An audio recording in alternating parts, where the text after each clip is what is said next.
I pulled the brass timer from my belt, the weight of it grounding me the way my grandfather always promised it would. 8:30, 30 minutes until lockdown. The October air slid in sharp and bitter when I cracked the door open. Out here, your breath doesn't just fog, it climbs like smoke from a chimney. The spruce needles rattled in the wind, 1,000 tiny bones clattering together. I slung the 30-06 across my back, not for drama, just habit. The generator shed sat 50 yards from the cabin, close enough to hear if it coughed, far enough that a spark wouldn't take the house with it. Past the porch light, the clearing gave way to black, and that line, the place where light ended and the woods began, meant something out here. The steel door of the shed looked fine from a distance. Up close, it was wrong. 5 gouges scored the metal, parallel and clean, each one nearly an inch deep. Not bare marks, too wide, too deliberate. Something with hands the size of dinner plates had tested the door like it was paper. I touched a shaving. It whispered like foil in my glove. I took photos with the sat phone, rake light, head on, oblique, because evidence keeps the mind in line. Then I patched the door with the cold metal adhesive plates I carried in my coat pocket. Granddad's rule, repair first, panic later. The walk back to the cabin felt longer than 50 yards. Between the trees, every shadow shifted if I didn't look straight at it. My chest tightened with the old EMT instinct. Don't run, don't rush. Running is prey behavior. Running gives predators a reason. That's when I saw the tracks, heel to toe, neat as a diagram in the frost, man-sized, at first glance normal. Then the toes, each print showed an extra joint, not broken, not deformed. A natural bend that didn't belong on human anatomy. The prints walked straight from the tree line to my front step, then back again, like a visitor who decided not to knock. Inside, I laid down the salt, not a sprinkle, a line, clean, unbroken. Then the locks, standard deadbolt, high deadbolt chain, 2 reinforced bolts, and the strange pair only the twin keys on my chain could turn. The last step, the electromagnetic system, Granddad's masterpiece. I flipped the switch. The hum filled the cabin walls, a low vibration that lived more in my teeth than my ears. Lockdown complete. I settled into Granddad's leather chair with the rifle across my lap. Strip, clean, oil, reassemble. Work your hands, calm your head. That was the rule. The brass timer ticked on the table, the stove sighed, the cabin settled. And then the knock. 3 measured raps on the front door, polite, patient. "Caleb," the voice that followed froze me in place. "Caleb, honey, it's Mom. It's colder than they said on the news. Can you open up? My mother's been dead for 10 years. The knocks came again. 3, pause, 3, pause, not frantic, not human, a rhythm too precise. Her voice softened, warmer now. "You left your boots on the heater again. They'll crack." That wasn't guesswork, that was memory. I pulled the North Ledger off the shelf, stained, ugly, filled by 5 different hands. The first page was always the same rules. 1. Don't greet a voice you can't see. 2. No doors open after 10:00 p.m. 3. Salt lines are law. 4. Don't look twice at familiar faces outdoors. 5. Cold iron answers every argument. I read them out loud, the way Granddad taught me. Words are a kind of armor. The old rotary phone rang from the kitchen. No lines run to this property. AT&T told me that twice. Still, it rang. I counted each ring because counting keeps you from answering. 9, 12, 17, then silence. The radio crackled next. I yanked the plug, but it kept talking. My own voice came through, steady as if I were sitting across the table. "Milk, bread, propane, coffee, 30-06, salt. I'd written that list in this kitchen alone. Nobody else could have seen it. The hallway creaked. I'd locked every interior door at 10:00 sharp. Still, my bedroom door stood open. Inside, neat bed, neat dresser, closet smelling of cedar, and muddy footprints across the floor, human-sized, wrong again. Each toe bent where no toe should bend. I retreated, downstairs, into the basement. Concrete walls 6 inches thick, steel panic door with twin bars, stockpiles of food, water, ammo. Granddad always said it was for fallout. Now I knew better. That's when I saw it. A note taped eye level inside the door. If you're reading this, go below. If the watch stops at 6, don't wait it out. The brass timer ticked once. Then it stopped. Not slow, not fading, just stopped. The second hand froze straight up at 12. Above me the scratching started. Not skittering, not random. Deliberate, rhythmic. One scrape. Pause, another. Dust sifted from the ceiling, falling into my hair like flour. I counted because that's what the ledger demands. 100, 200, 437. At 6 o'clock the timer ticked once more, and the scratching stopped. The panic room was silent except for the faint hum of the electromagnetic lines pulsing through the cabin above me. The kind of silence that isn't empty, more like a thick blanket laid over sound itself. I stood with the note still taped to the inside of the steel door. If you're reading this, go below. If the watch stops at 6, don't wait it out. The brass timer lay heavy in my palm. It had stopped dead upstairs, then ticked once again as if giving permission. My grandfather's handwriting, still fresh on paper that should have yellowed years ago, told me I wasn't imagining this. He had prepared for exactly this moment. I turned toward the squat water heater in the corner. Dust outlined the wall behind it in a perfect rectangle, one I had never noticed despite standing here dozens of times. My fingers found the catch. The panel gave way with a whisper. Inside was a journal, not the battered ledger I already had, but something older. The leather binding was cracked, the pages rough with age, and yet the ink looked sharp as if written yesterday. I opened to the first page. October 12, 1979. They knocked at 10:04 tonight, 3 times, too polite for accident. I did not answer. They do not tire. Page after page carried entries in the same hurried script. Times, dates, detailed accounts of noises, voices, shadows, and every entry ended the same way. Count, salt, iron, never answer. The scratching above had stopped, but the silence felt worse. I forced myself to keep reading. November 2, 1981.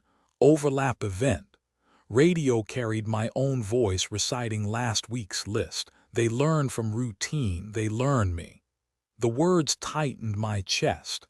I had just lived that, my own grocery list spoken back through dead static.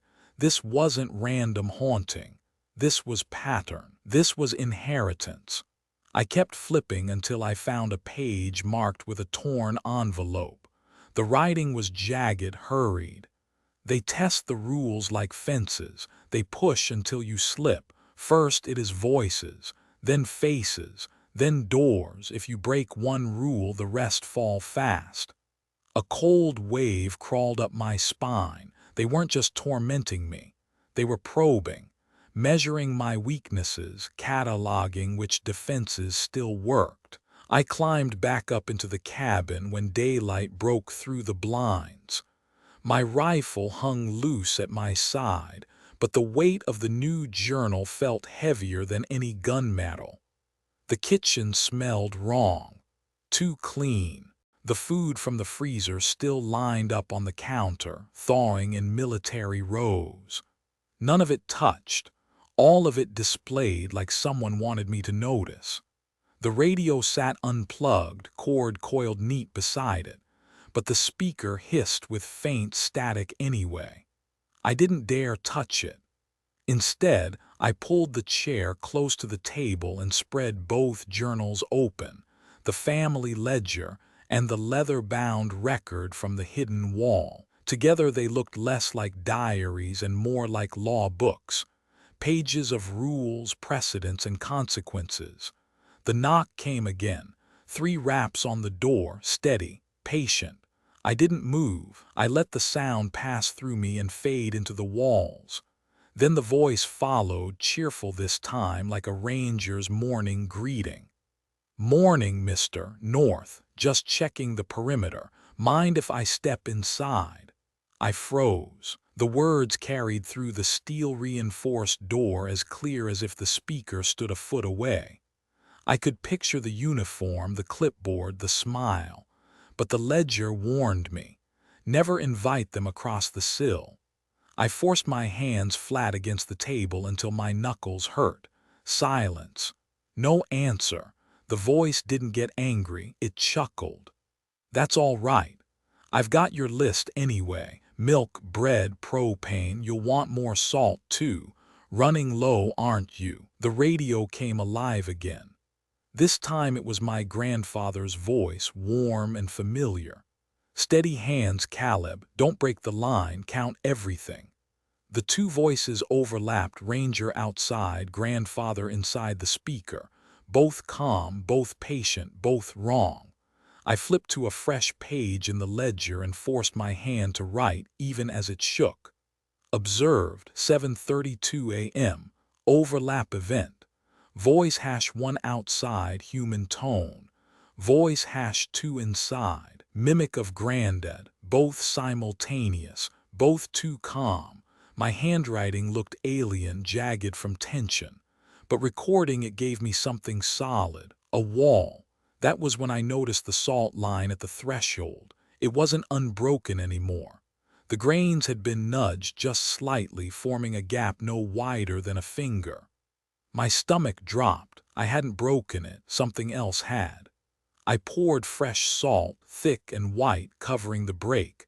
My pulse hammered as I worked. Every second I expected the knocking to resume, the voice to slip through the gap. But nothing came. The cabin was still, too still. When I turned back to the table, both journals had shifted, not by much, just an inch closer to each other, as if drawn together, and written in the margin of the older one in handwriting that wasn't my grandfather's was a fresh line of ink. "We learn." That night I set double locks and re-poured every salt line in the cabin. The electromagnetic system hummed so hard the floorboards vibrated under my boots. I sat again in the leather chair, rifle across my knees, both journals open in front of me. The brass timer ticked steady, its sound louder than my breathing. At 10:04 exactly the first knock came, 3 raps, measured, polite. Then a pause, then my own voice called through the door. "Caleb, open up, it's safe now." The protagonist hears himself outside the door, marking the first clear sign of a mimic fully copying him. The voice outside was mine. Not just the sound, the rhythm. The way I hit the C in Caleb harder when I was irritated. The slight drag on the safe like I didn't believe the word myself. Hearing your own voice from behind a locked door is worse than any stranger's. It leaves no room to argue with yourself. I didn't answer. I didn't move. I sat with the rifle across my knees and stared at the salt line glowing faintly white in the lamplight. After a long pause, the voice gave one last polite knock. Then silence. Morning brought a sky the color of dull steel, an air so cold it burned the inside of my nose. I told myself I'd use daylight to gather supplies, but really I needed distance from that door. The old logging road north of the property hadn't been cleared in years. My grandfather used to mention it in clipped tones, like a place better left alone. But the journal had written a name again and again in its early pages: Swanson Road, the Lloyd woman, the black windows. If there were answers, they were there. Driving the truck up that road felt wrong before I even hit the first bend. The trees leaned closer than they should, branches twisted in patterns I didn't remember from any biology class. Birch and pine growing in tight knots that bent toward each other like conspirators. 3 separate times, fallen trunks blocked the way. Not random storm fall, too neat, too even. Each one perfectly across the road, forcing me to climb out, drag branches aside, and move forward under the weight of watching silence. Every pause stretched my nerves thinner. By the time the road opened into a clearing, my palms were damp inside my gloves. The cabin at the center looked intact from a distance. 2-story, log-built, chimney sagging but still upright. But as I walked closer, my stomach knotted. Every window had been painted black from the inside. Thick strokes of tar or paint pressed so heavily the liquid had run down the glass and streaked the logs below. It wasn't just blocking the view. It was sealing the house shut. And every surface, door, siding, even the sheet metal roof, was carved with deep gouges. Claw marks so deep I could see pale wood beneath. The air smelled faintly of iron and old ash. The front door hung crooked on its hinges, creaking softly in a wind I couldn't feel. Inside, my flashlight beam caught photographs. Hundreds of them, maybe thousands. Black and white prints tacked to every wall, overlapping like scales. Each photo showed the same clearing outside: trees, grass, the outline of the cabin itself. Always from a different angle, always from a different time of day. And in every single one, a shape lingered at the edge. Dark, shifting. Hard to look at directly, like trying to focus on something in the corner of your vision. My eyes wanted to slide off it. When I forced myself to look straight on, pain shot through my temples. The deeper into the cabin I walked, the closer the shapes became. In the photos near the kitchen, the figure stood yards from the camera. In the bedroom, inches. Furniture lay overturned, cabinets broken open, paper scattered across the floor. Yet the photographs never stopped. Even the ceiling was layered in curling images. I nearly turned back when my boot caught on a loose board near the bed. The plank lifted with a groan, revealing a hidden compartment. Inside was a journal bound in leather like the one I'd found behind my grandfather's water heater. Beside it, wrapped in oilskin, was a folded sheaf of papers that smelled faintly of mold. I pulled the journal first. The final entry was shaky, nearly illegible. They're not trying to come in anymore. They're trying to make us go out. The rules aren't protection. They are treaty. We are not prisoners. We are guards. The second item was worse. A contract. Not handwritten this time, but typed in English on official paper yellowed with age. The top read 1892. The bottom bore my great-great-grandfather's name in careful ink. The other signature wasn't a name at all. It was a symbol. Lines and curves that writhed if I stared too long, like something alive beneath the page. I spread the papers across the floor, snapping photos with my sat phone. Words leapt out between the legal phrasing: dimensional stability, protocols, overlap events. The terms were clear enough: our family could live on this land, but only if we followed the rules. Never acknowledge, never invite, never look twice. The realization hit cold. The ledger wasn't superstition. It was law, binding law, and if I broke it, I wasn't just risking my life. I was breaking the contract. A sound snapped me back. Something tapped on the painted window. A soft, deliberate rhythm. Not random, not wind. 3 raps. Pause, 3 raps again. I froze, the contract clutched in my hands. The paint on the glass peeled just enough for a sliver of light to push through. And in that crack pressed against the glass was a face. It wore my mother's features, and mine, both at once. The mimic is no longer outside the cabin. It's pressing right against the black windows, combining faces Caleb cannot deny. The voice outside was mine. Not just the sound, the rhythm. The way I hit the C in Caleb harder when I was irritated. The slight drag on the safe like I didn't believe the word myself. Hearing your own voice from behind a locked door is worse than any stranger's. It leaves no room to argue with yourself. I didn't answer. I didn't move. I sat with the rifle across my knees and stared at the salt line glowing faintly white in the lamplight. After a long pause, the voice gave one last polite knock. Then silence. Morning brought a sky the color of dull steel, an air so cold it burned the inside of my nose. I told myself I'd use daylight to gather supplies, but really I needed distance from that door. The old logging road north of the property hadn't been cleared in years. My grandfather used to mention it in clipped tones, like a place better left alone. But the journal had written a name again and again in its early pages. Swanson Road, the Lloyd woman, the black windows. If there were answers, they were there. Driving the truck up that road felt wrong before I even hit the first bend.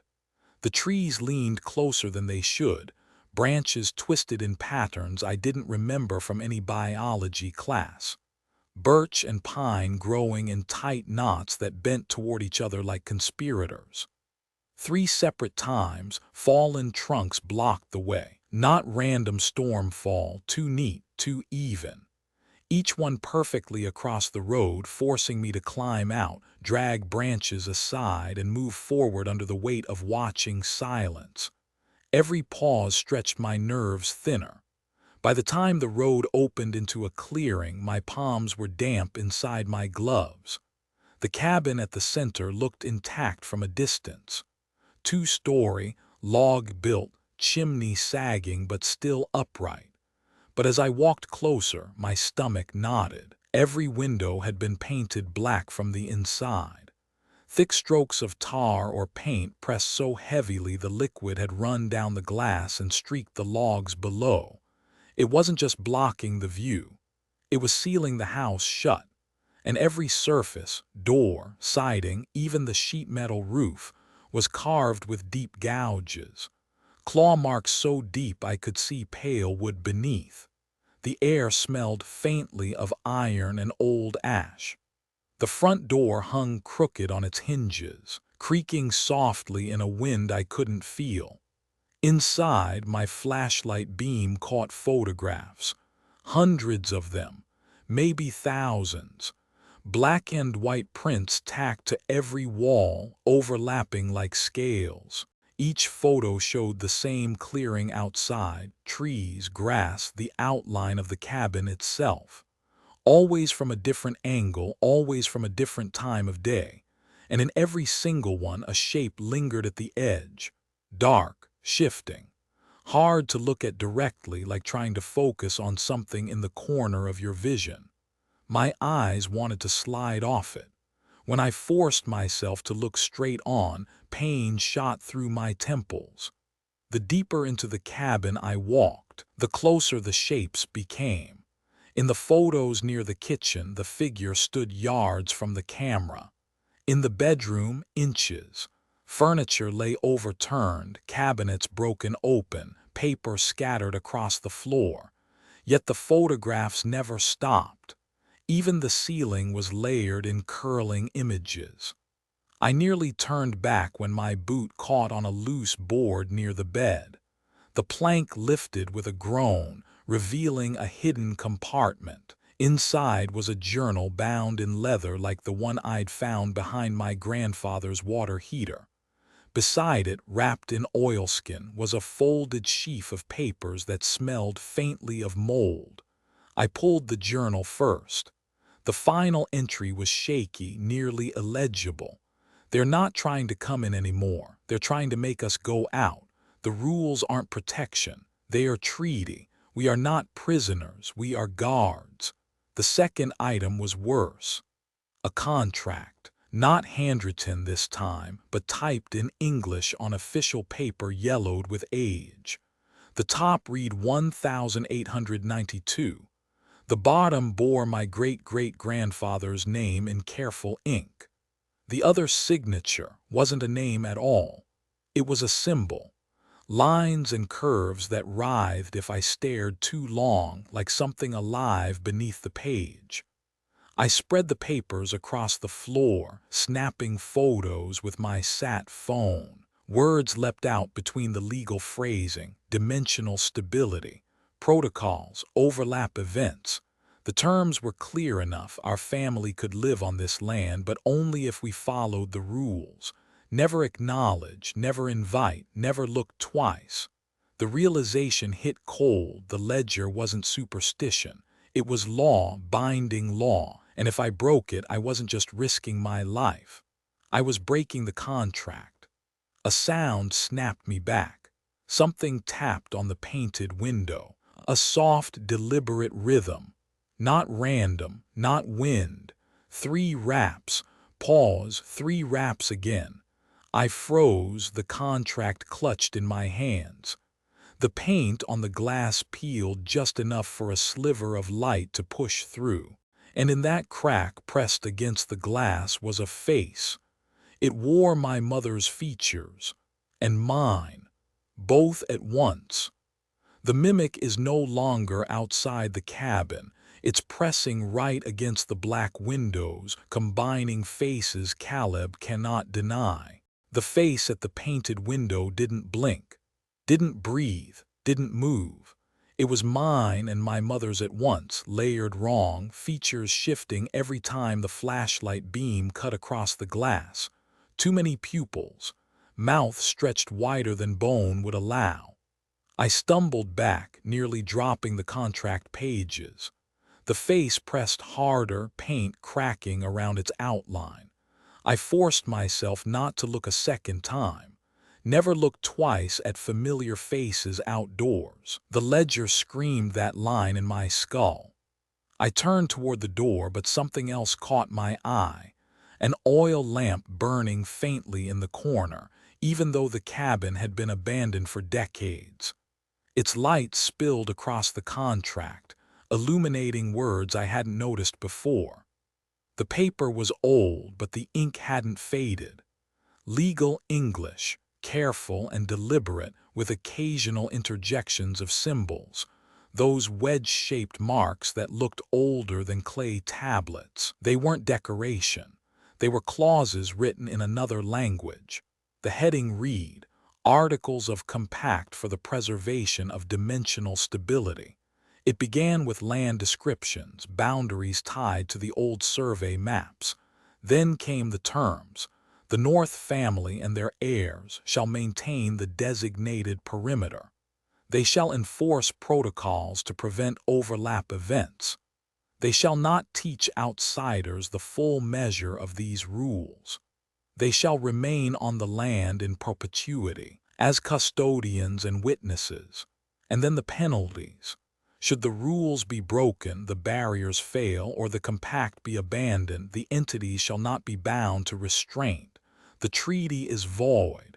The land reverts. The keepers are forfeit. My great-great-grandfather's signature curved across the bottom, a name I'd seen on family Bibles and old deeds. Beside it, the symbol. At first glance, it was a spiral.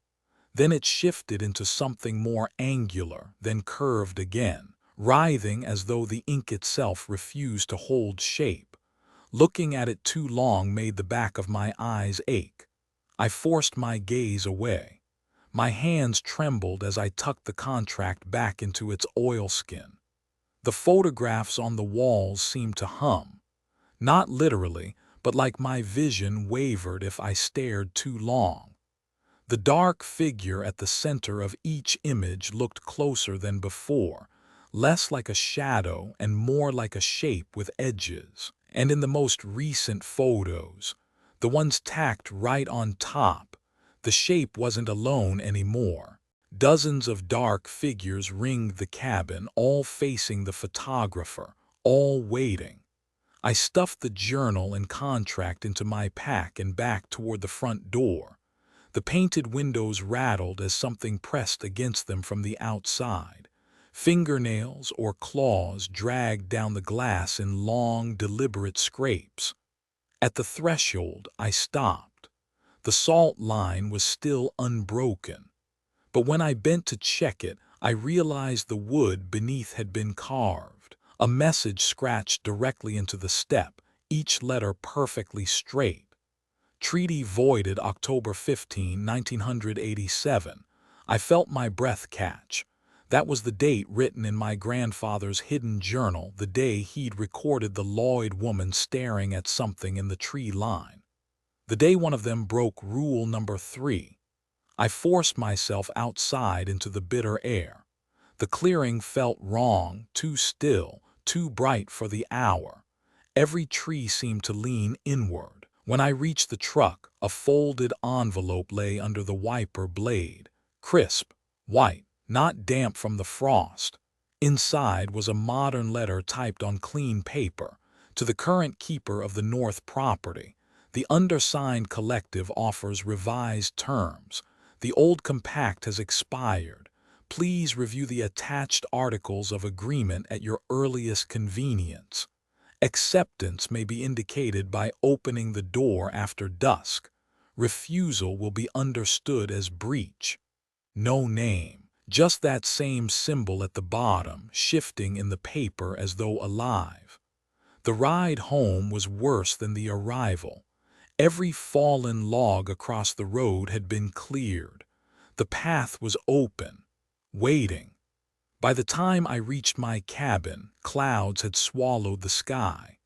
The electromagnetic system hummed through the walls, steady but strained, as though aware of the new burden it carried. I spread both contracts, the old 1892 compact and the modern letter, across the kitchen table. The brass timer ticked beside them, the sound loud as a heartbeat. 2 sets of terms, 2 offers, and both demanded one thing, my choice. The knock came at 10:00 sharp, 3 raps, perfectly spaced. Then my own voice spoke through the door again. Calm, patient. Caleb, you've read the papers. All you have to do is agree. Just open the door. Caleb realizes the entities aren't just haunting him. They are lawyers, and the old contract may already be broken. The knocking stopped. So did my voice on the other side of the door. Silence pressed against the walls, thicker than the hum of the electromagnetic lines. I sat frozen at the kitchen table, the 2 contracts spread before me. One yellowed, signed in 1892. One crisp, printed this year. Both carried the same impossible symbol. Both demanded consent. The phone buzzed. Not the rotary relic on the wall, the sat phone I kept for emergencies. The screen lit up with a name I didn't expect to see. Ernest Butler, Northland Property Management. I answered before I could second guess. Mr. North, the voice said, professional, smooth. Apologies for the hour, but we need to finalize some details regarding your grandfather's estate. My throat tightened. What details? Ownership, Butler said. The property was sold prior to your grandfather's passing. Our records show the transfer date as October 15th. Cash purchase above market value. The new owners take possession tomorrow morning. I stared at the contracts on the table. October 15th, again. The same date etched into the Lloyd woman's step. The same date scrawled in my grandfather's hidden journal. You're wrong, I said. The county records still listed under my family name. Paper rustled on the other end of the line, too neat, too even, like a deck of cards shuffling instead of files being flipped. Our records are conclusive, Mr. North. Wilderness Preservation LLC is the purchaser of record. They specialize in environmentally conscious holdings. Your land will be well cared for. I could hear the smile in his voice, a smile too steady, like something practiced in front of a mirror. After the call, I went straight to my laptop.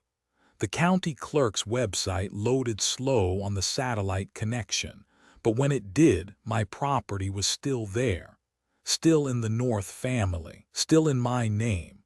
No sale, no transfer, no Wilderness Preservation LLC.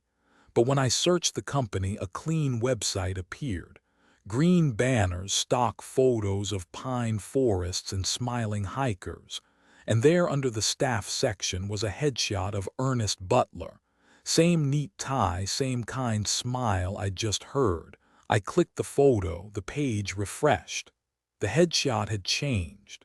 It was my grandfather. I slammed the laptop shut, pulse hammering in my ears. The house creaked in the silence. The brass timer ticked like a countdown. The contracts lay side by side on the table, but now the ink on the newer one had shifted. The typed words rippled, becoming handwritten. And at the bottom, next to the symbol, a second line of text appeared. Signature, Caleb North, my hand, my own handwriting, but I hadn't signed anything. The knock came again, not 3 raps this time. A single polite tap, like a realtor announcing themselves. Mr. North, Butler's voice called, calm, measured. The buyers are here to inspect the property. They'd appreciate your cooperation. Headlights swept across the window, not one set, several. Vehicles idling at the tree line, engines humming low. My salt lines held, my locks held. The hum of the electromagnetic barrier vibrated steady in my teeth. But for the first time since lockdown, I felt less like a defender and more like prey cornered in a trap. I opened the ledger. My grandfather's hand, steady and sure, filled the last page he'd written before he died. If they come as buyers, don't bargain, don't sell. Paper is their weapon, not claws. Beneath that shakier script, they can own the land, they can't own the duty unless you give it away. The headlights clicked off one by one. The forest swallowed the clearing again, but I knew they hadn't left. They were waiting, watching, and I knew what came next. They would stop knocking, stop calling, stop pretending. They would start negotiating. Caleb realizes the entities are escalating, moving from hauntings and mimicry into contracts, sales, and ownership. They don't want to kill him. They want him to consent. The clearing stayed quiet after the headlights vanished. Too quiet. I sat at the kitchen table with both contracts spread wide, the brass timer ticking steady, the electromagnetic hum rattling faintly in the walls. But in that silence, I realized something.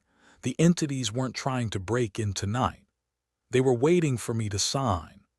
I forced myself to move, to search, to do something more than sit and shake. My grandfather's words still rang in my head. Paper is their weapon, not claws. The ledger lay open, pages fluttering in the draft that shouldn't have been there. My eyes caught a line I hadn't noticed before, written sideways in the margin in his handwriting. Check the ham radio. The old unit sat in the basement, silent since I'd ripped its cord out the night before. Its casing was scuffed but intact, dials worn smooth by years of use. I hauled it onto the workbench, grabbed a screwdriver and pried the back panel free. That's when I found it. Folded between the boards and tubes, tucked deep inside the housing, was another contract. This one newer than the 1892 parchment, newer than the typewritten letter, printed on clean paper. Edges crisp. The heading read, Revised Terms of Agreement, the Entity Collective. The language was plain this time. No archaic phrasing.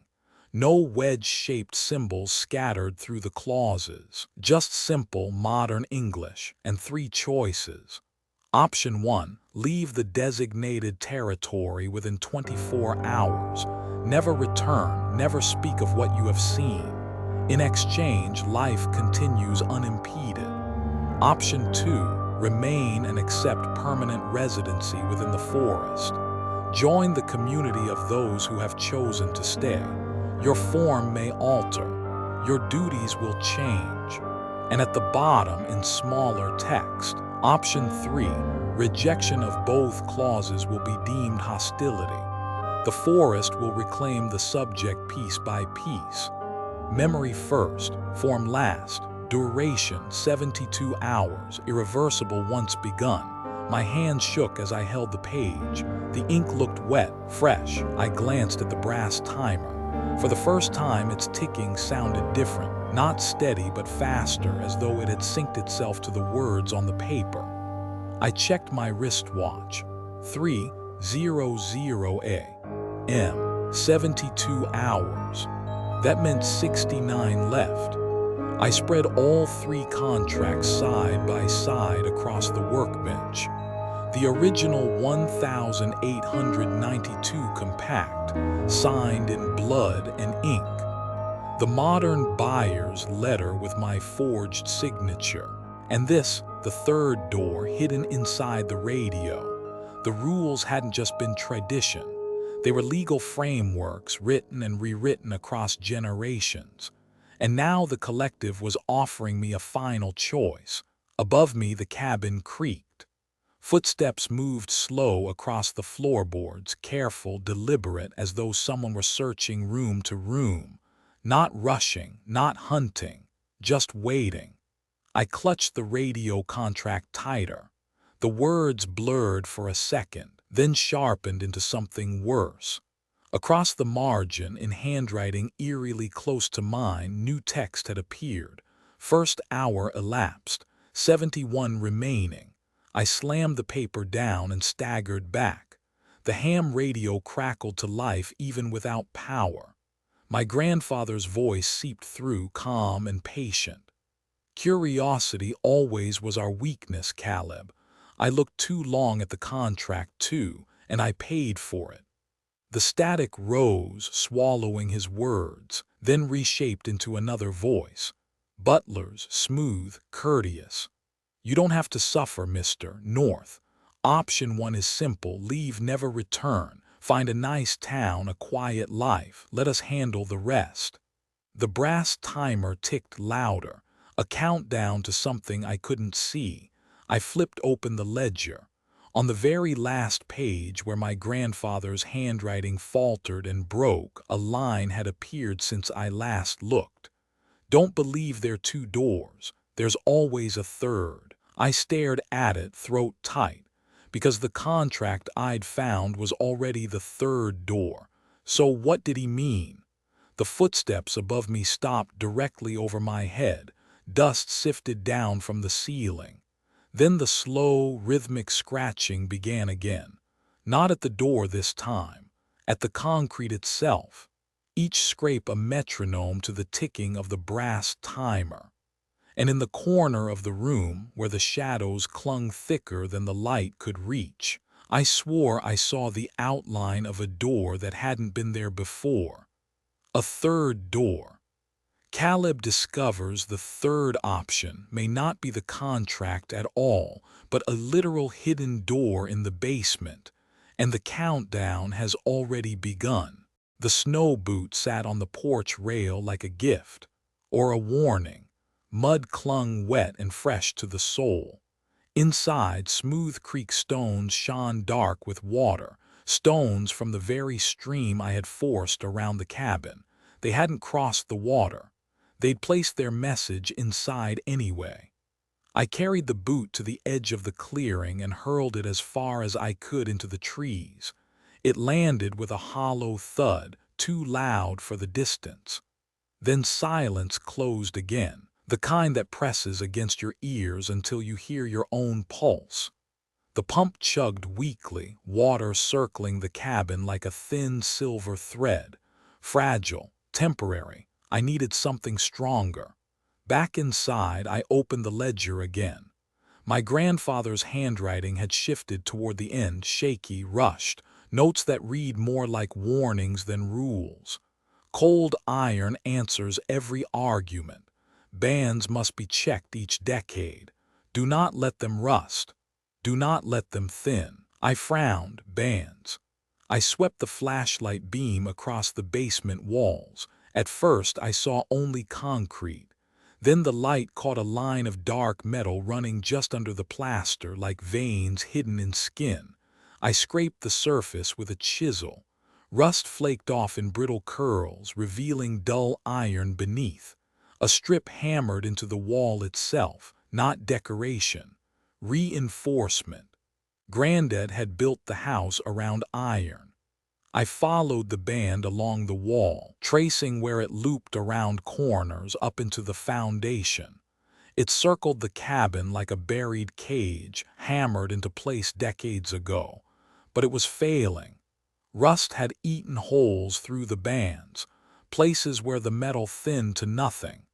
In one corner, the strip had snapped completely, leaving only jagged ends buried in the concrete. The hum of the electromagnetic system filled the basement, steady but strained. For the first time I wondered if the system worked only because the iron was still here, and if the iron failed completely. I needed replacements, real iron, not nails or rebar, cold iron worked by hand. The old mining camp lay 15 miles down the ridge road, shuttered since the 70s. Granddad had scavenged there before. I remembered the stories. Iron tools left to rust in the sheds, pig iron stored in crates no one had bothered to haul away. If I could get there, I could reforge the bands. If I couldn't, the house wouldn't hold. That night I barely slept. The pump groaned, the water line hissed, the electromagnetic hum rattled like a trapped bee. But the worst sound came just before dawn, glass breaking.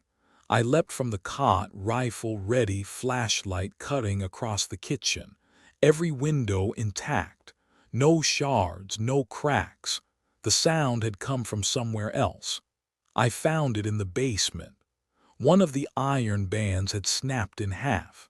The break was clean, as though something had pressed against it until it gave way. On the floor beneath the break lay a new line of words, scratched into the concrete dust.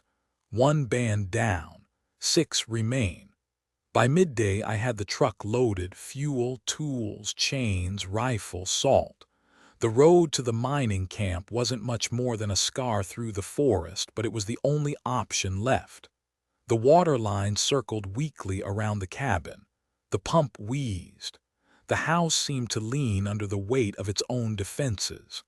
I tightened the last strap and climbed into the cab. The engine turned, caught, roared, and in the windshield just for an instant I saw them.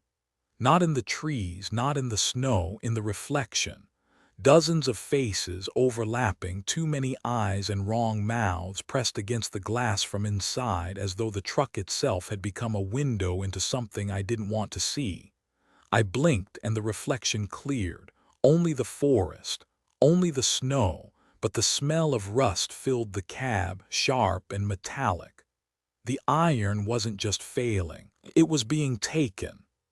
Caleb heads for the abandoned mining camp, desperate to find enough iron to reinforce the failing bands, while the entities begin turning reflections and metal itself into new weapons against him. The mining road cut through forest older than the maps. The truck groaned with every rut, tires slipping on packed snow and frozen mud. Branches clawed the windows, some low enough that their tips screeched across the cab roof like nails on tin. I drove with the ledger open on the passenger seat, its weight heavier than any weapon. The last pages rattled with my grandfather's shaky handwriting, lines I'd read a dozen times in the past night. But as the truck jolted, a page I hadn't seen before slid loose from the binding. It wasn't torn, it had been tucked between others, hidden. The ink was darker, fresher, the handwriting straighter. November 12, 2023. That date wasn't possible, it was tomorrow. The entry described the creek, the pump, the snow boot filled with stones, word for word, my exact actions. And at the bottom, one sentence. He leaves for the mining camp at first light. He does not return. My knuckles tightened on the wheel. I glanced at the brass timer on the dash. Its second hand ticked steady, louder than the engine. 66 hours left. The forest pressed closer the deeper I drove. Pines bent toward each other overhead, knitting branches so tightly the sky was little more than a thread of gray. Something scraped against the undercarriage. Not rock, not ice. Too deliberate. A single long drag like a nail tracing a signature in steel. The truck shuddered. I pressed the gas harder, engine whining as if it didn't want to obey. Half a mile from the camp, the road narrowed to little more than 2 ruts in the snow. I killed the engine and climbed out, rifle slung, ledger under my arm. The air stank of rust and sulfur. The scent rolled thick from the camp ahead, a cluster of sagging buildings swallowed by snowdrifts. As I stepped forward, I noticed something on the cabin wall closest to me. Marks.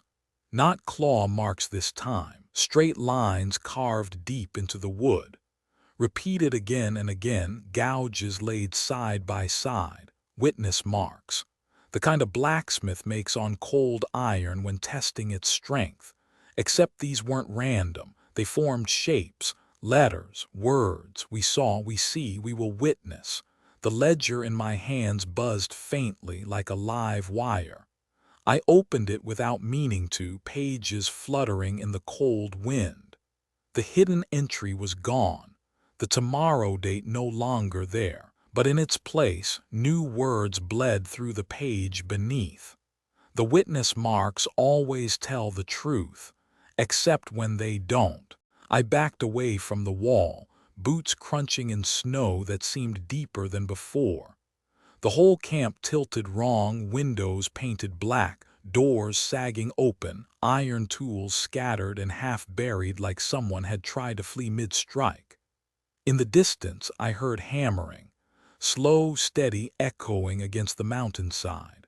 Someone was still forging. I followed the sound to the old smithy, its roof collapsed inward but forge still standing. Inside, iron lay scattered, hammers, tongs, half-melted ingots, and on the anvil sat another ledger, not my grandfather's, older, bound in hide gone stiff with age. I reached for it, but the brass timer on my belt ticked louder, second hand jumping like it wanted to break free. When my fingers brushed the cover, the hammering stopped. The forge went silent, and a voice rose from the coals, low and steady. You can mark iron, or iron can mark you. Which will it be, keeper? Caleb discovers the mining camp is more than a source of iron. It holds another ledger, and something still forging in the dark, offering him a choice he doesn't understand. The forge should have been cold. Snow drifted through the hole in the roof, dusting the coals in pale frost. Yet the stones radiated a faint warmth like a heart still beating under ice. And the voice that seeped out of them wasn't human. You can mark iron, or iron can mark you. Which will it be, keeper? I tightened my grip on the rifle, but the weapon felt ridiculous in this place. This wasn't a battlefield. It was a workshop. The ledger on the anvil throbbed faintly when I touched it, as if it had a pulse. Its cover was cracked hide, stiff as bone. The witness marks carved into its spine weren't decorative, they were scores, like someone had struck it with a chisel over and over, branding truth into the binding. I opened it. The pages weren't written. They were etched, each line pressed deep with an iron stylus, And the words weren't names or rules. They were measurements. Lengths of bands, thickness of plates, ratios of iron to carbon. And in the margins, cold iron is not defense, cold iron is oath. The voice in the coals spoke again, steady, resonant, as though carried by every hammer blow that had ever struck this anvil.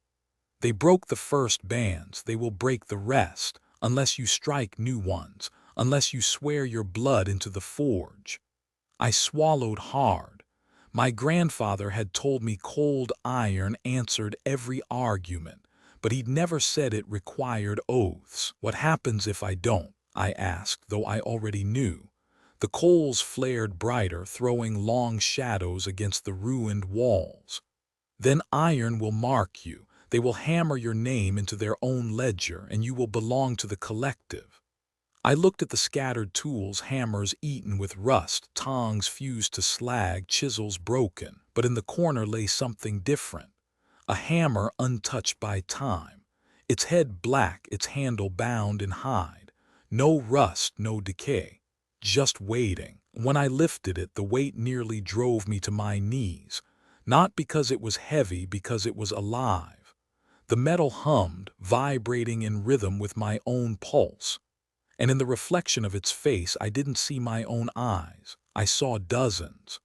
The forge keeper finally stepped from the shadows. Not a man, not entirely. A shape hammered out of iron itself, tall and narrow, edges glowing faint orange as though always fresh from the fire. Its face was a mask beaten flat, with witness marks gouged deep where eyes should have been. It carried no weapon, no tool, only the sound of the forge beating through its chest. "You are not the first keeper," it said, "nor will you be the last, but if you take the hammer, the iron will carry your oath. It will remember your strikes. Every mark you leave will bind them, every mistake will unbind you." The ledger in my pack rustled as if pages turned themselves. When I pulled it free, words had scrawled across the last blank sheet. They learn from every mimic. You must learn from every strike. The brass timer on my belt clicked loud, its hands spinning half a turn forward on their own. 64 hours remain. The forge keeper's mask tilted toward me. "Will you strike, keeper? Will you lay witness marks that bind them, or will you let the iron mark you instead?" The hammer hummed in my grip, the forge glowed brighter, and the ledger on the anvil snapped shut like a gavel calling judgment. I knew I had only seconds to decide. Caleb stands in the forge, hammer alive in his hands. The forge keeper demanding an oath that could either bind the entities or condemn him to their ledger forever. The hammer pulsed like a second heart in my hand. Not just weight, not just iron, it breathed. The forge keeper stood motionless across the ruined smithy, its mask of witness marks staring through me. Behind it the coals stirred even though no air fed them. "Strike, keeper," it said. "The iron listens, the iron remembers." I looked down at the ingot on the anvil, rough, pitted, half-frozen with decades of rust. But as the hammer drew close, the metal trembled, warming in my grip as if it feared what was coming. The brass timer on my belt ticked louder. 63 hours remain. I raised the hammer and swung. The strike rang out like thunder through the hollow buildings. Sparks leapt though the coals were cold. The ingot split slightly, edges glowing with a dull orange heat where the blow had landed. The sound echoed far beyond the smithy, through the trees into the mountains. And then the forest answered. From the tree line came a chorus of knocks, not random, not chaotic, perfectly timed. Hundreds of them, 3 raps each, rippling like applause across the timber. The forge keeper did not flinch, its voice rumbled steady. "They hear you, every strike you lay is a witness mark against them. Each mark binds, each mark costs." I swallowed hard. Costs what? The mask tilted. Your hours, your blood, yourself. I struck again. The hammer connected, ringing purer this time. The ingot glowed brighter, threads of molten light curling across its surface. The knocks grew louder, some closer. The sound of wood splintering echoed from the cabins outside. I struck a third time. This blow did not ring, it screamed. The ingot flared so bright I had to turn my eyes away, and when the light dimmed, a single line was carved into its face. Not random, a word. No. The forge keeper leaned forward, its mask inches from mine. The gouged lines across its face seemed deeper now, glowing faintly like embers. Witness marks are truth, it said. The iron will not lie, what you strike will echo, you cannot choose the word, you can only bear it. My pulse hammered in my ears, 3 strikes and the metal had given me one word, no, a denial, a warning, or a command. Outside, the laughter started again, not mocking, polite, patient. Voices overlapping in unison. No, no, no. They repeated it in my own cadence, my own inflection, as though the witness mark had given them language to twist. The forge keeper pointed to the band of iron that circled the smithy's wall, cracked in several places. Bind it. Lay the marks into the walls or the cabin will fall. But remember, iron does not forget. The words you call will shape what holds them. The hammer grew heavier, not from fatigue but from expectation. The ledger in my pack rustled as though eager to record what came next. I pressed the glowing ingot against the broken band. The metal hissed, fusing as if it were clay, not steel. When I raised the hammer again, the forge keeper spoke once more. Every strike ties you closer. Every strike cuts your hours shorter. I lifted, swung, and felt the hammer drive sparks into the wall. This time the word that appeared burned into the seam, stay. The forest fell silent. No laughter, no knocks. Just the whisper of snow falling on ruined roofs. But in that silence I realized the truth. The witness marks weren't just warnings, they were commands, and the collective could read them as well as I could. The forge keeper's mask tilted in approval, though its voice carried no comfort. One strike binds you, one strike binds them, you cannot walk away now. The brass timer ticked faster, hands twitching forward another notch. 61 hours remain. Caleb has forged his first witness marks, know and stay, not knowing if they bind the entities or himself. Outside, the forest waits in silence, holding its breath for the next strike. When the second word burned into the band stay, the forest answered with silence. Not absence of sound, worse than that, a silence that listened back. I stood frozen in the smithy ruins, hammer still warm in my grip. My breath clouded in front of me, the only movement in air that had gone still as stone. No wind, no birds, no distant cracking of trees in the frost.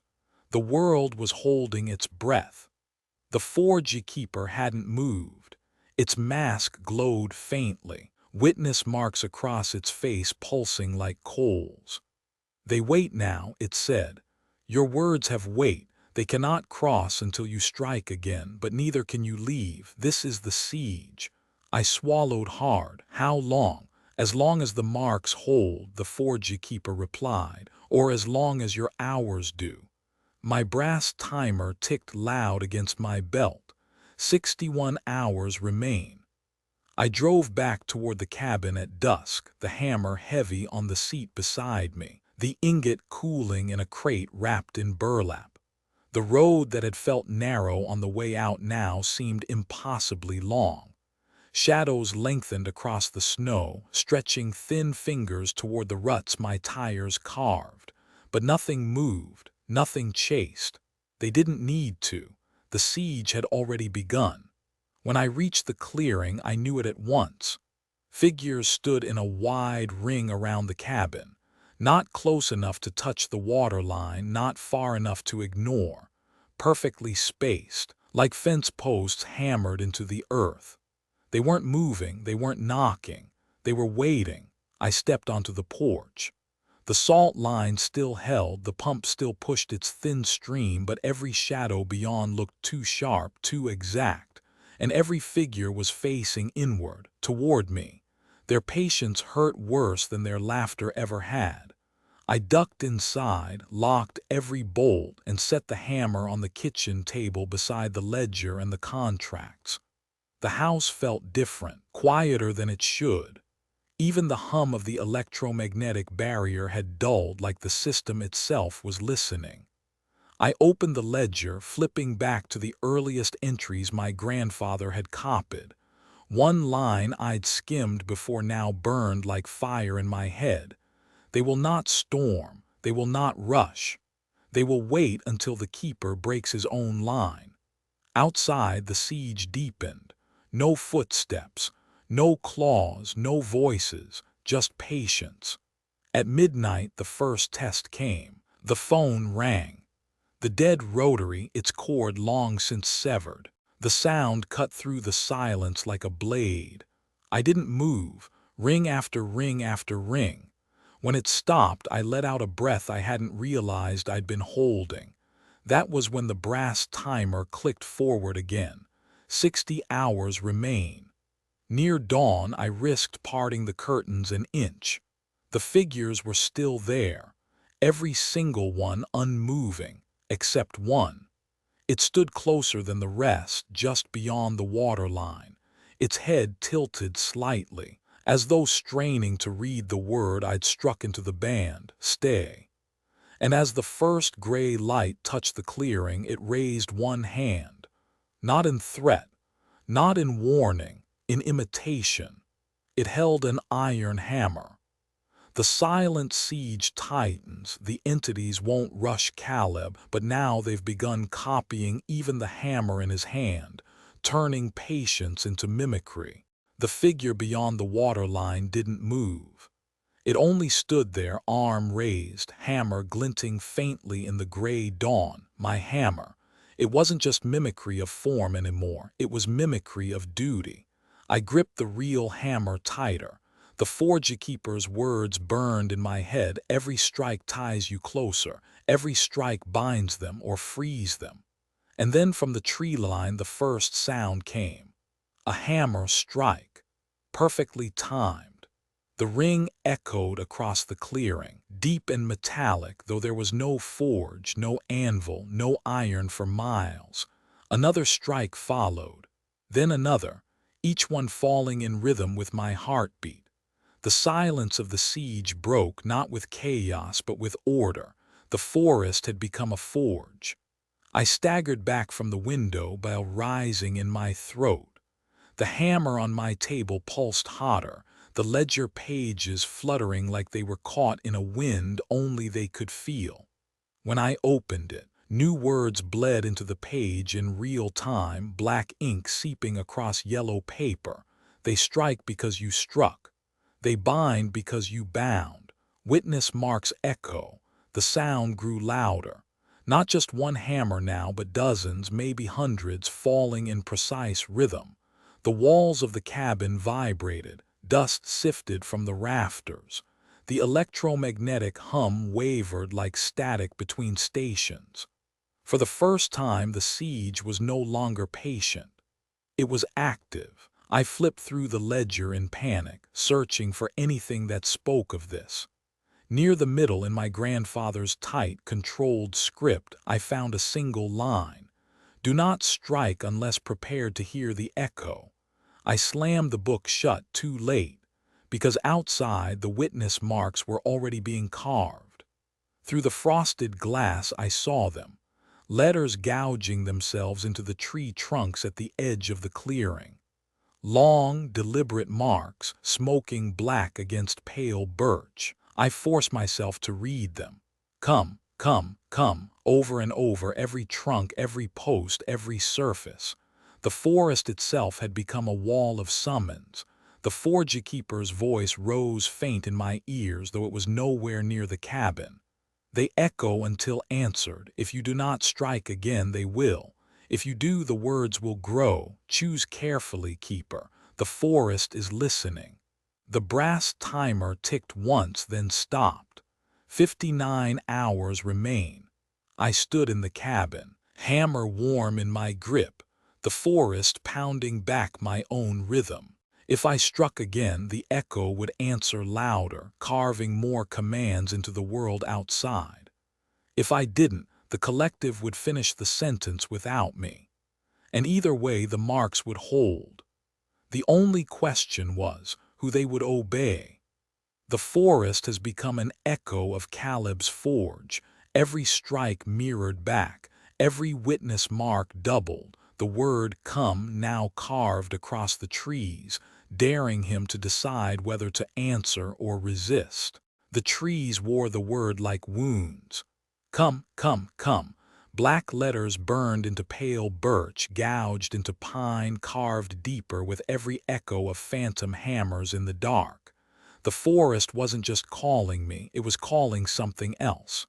At first I thought it was wind, a low rush weaving through the branches, but the longer I listened, the more it shifted. Not wind, breathing, slow, deep, rhythmic.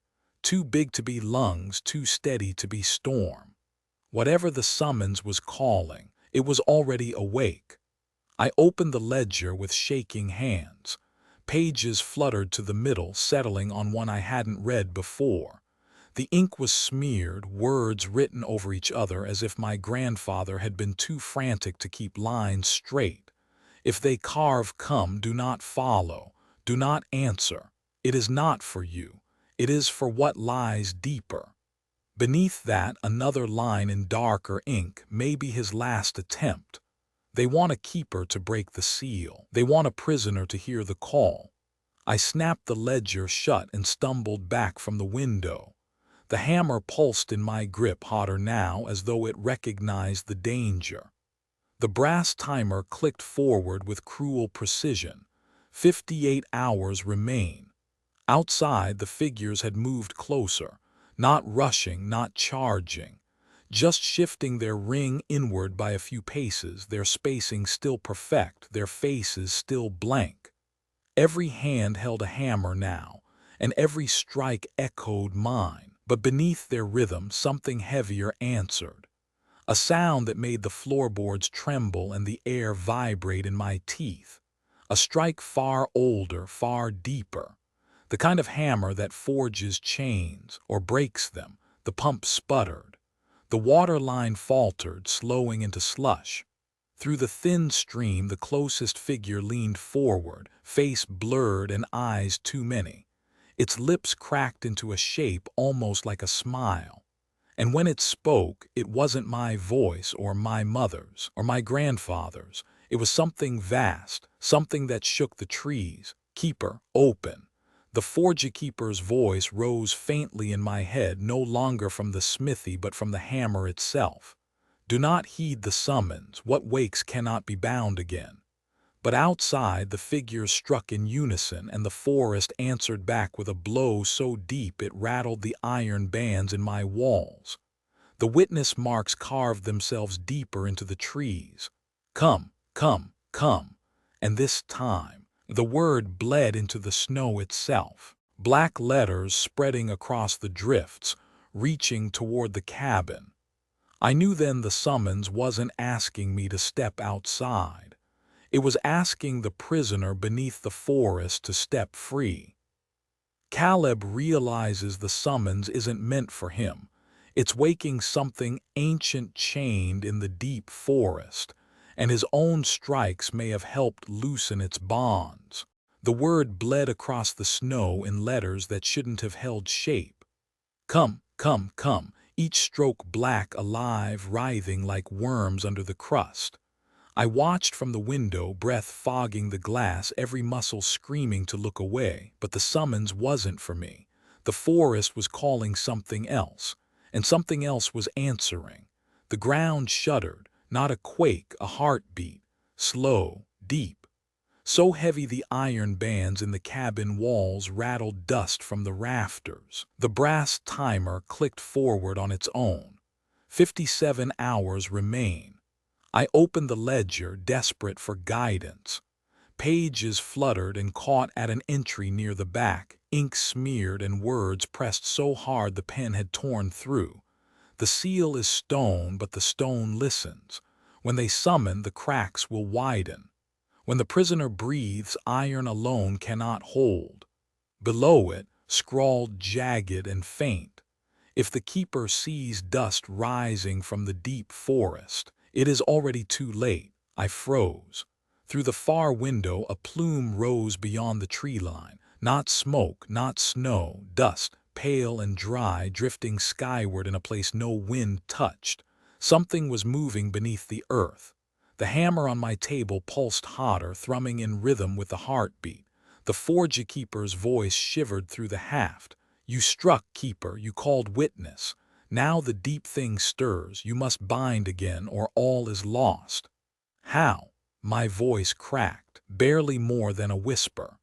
Strike the word that seals, the forge keeper answered. But know this, every seal costs a keeper's memory. You will trade pieces of yourself to keep it sleeping. Outside, the ring of figures shifted. They raised their hammers in unison. The next strike came not from the tree line, but from below. A hollow boom that rippled through the soil, throwing cracks across the frozen ground. The snow buckled in patterns too geometric to be natural lines, spirals, glyphs, wedge-shaped marks like those etched into the original contract. The forest wasn't just summoning, it was unlocking. I rushed to the basement, flashlight beam bouncing against concrete walls. At the far end, the iron band had split further, rust jagged like teeth. And across the crack, a word had burned itself without fire or tool. Open. The band glowed faintly red, metal groaning as if forced apart by invisible hands. I raised the hammer. My grip trembled. If I struck, what word would the iron give back? Would it bind or finish the command? The forge keeper whispered again. Do not think of the word you want, think of the oath you will pay. I closed my eyes. I thought of my mother's voice outside the door, false but perfect. Of my grandfather's handwriting warning me across decades. Of the ledger filling itself with words I hadn't written. I thought of the brass timer ticking down my life, and I swung. The strike shrieked through the basement, iron screaming as sparks burst. When the light faded, a single word had carved itself into the band. Hold. The crack sealed with a hiss. The red glow dimmed. For a moment, silence. Then the heartbeat returned, louder than before. And from the forest, a voice deeper than mountains roared one word back. No. Caleb manages to strike a binding word, hold, into the failing iron band, but the prisoner in the forest rejects it, roaring no, shaking the land, and proving the seal may no longer obey the keeper alone. The roar rolled through the forest like stone splitting. No.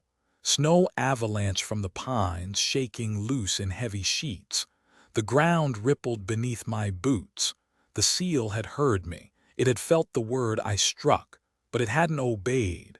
In the basement, the iron band still glowed faintly with the word I had carved, hold. But the crack trembled, widening despite the mark, as though the prisoner beneath the forest was mocking the command.